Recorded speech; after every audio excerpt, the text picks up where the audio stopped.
Hello Bladesmiths, this is the first part of the little mini series I'm going to do. So this here is my forge. It's a Hell's Forge Max double burner. I got this for my birthday a few years ago and it's held up pretty okay. It's held up pretty okay. I will give it that. But when I first installed it, it comes with the Kel wool blanket on the inside. And when I put the refractory on, I don't think I did it right. So slowly, the refractory just kind of fell off the sides of the Kel wool blanket. And that's not good because the Kel wool by itself is extremely toxic. Not toxic, but it's just got the fibers in it are really bad for you to breathe in. So I'm rebuilding it. I got on Hell's Forge, their official site, and I ordered a new blanket, new refractory, and a new regulator. Here's the old parts. This is the old regulator I had, and another one. The last forging project I did is when I decided I need a new regulator. See all these bumps on it? Let me see if I can get the camera to focus. There we go.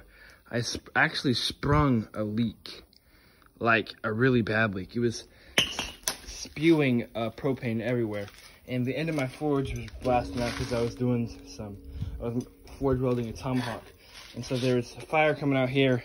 And the burner, the two burners were here, and the gauge was right here, and it was spewing propane this way, and it was basically like a whole nother burner. It was a really bad situation. It was started spewing fire everywhere. Anyways, took the burner off.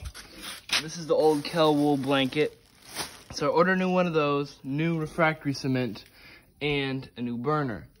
So what I'm going to do is I'm going to repaint this. I'm going to spray paint it jet black.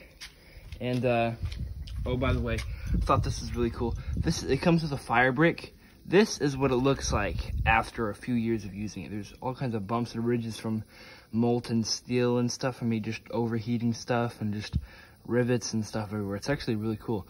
This is what it looked like when I first got it. Isn't that crazy? I just thought I'd show you guys that. This is pretty remotely smooth, and then boom. Yeah, it's pretty crazy.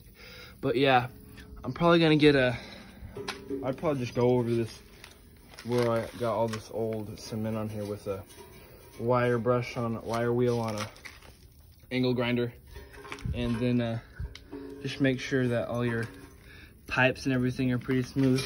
Another problem I had is my two burners here.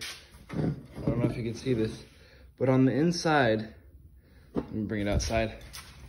On the inside of one of these burners is a little like notch thing right next to the burner. It's like a little mass. So I'm just gonna, you can open up the burners with an Allen wrench. So I'm just gonna open the burners with the Allen wrench and just clean them out, make sure everything is good. I'm probably gonna try and run some kind of liquid through these burners, see if I can clean it out and just make sure the burners are running good. But yeah, and the new burner, the new regulator, my bad, I ordered is a 30 PSI. This is a 20 PSI. And I'm guessing, I'm not for sure on this, but it was the same price, so I just got the 30. I'm guessing I can turn my burners up a little bit more because I've been having a little bit of problems with forge welding in this thing, but I think it's just because my Kel wool blanket was just falling apart and I didn't have the cement on there. But anyways, just kind of wanted to start this little series on that.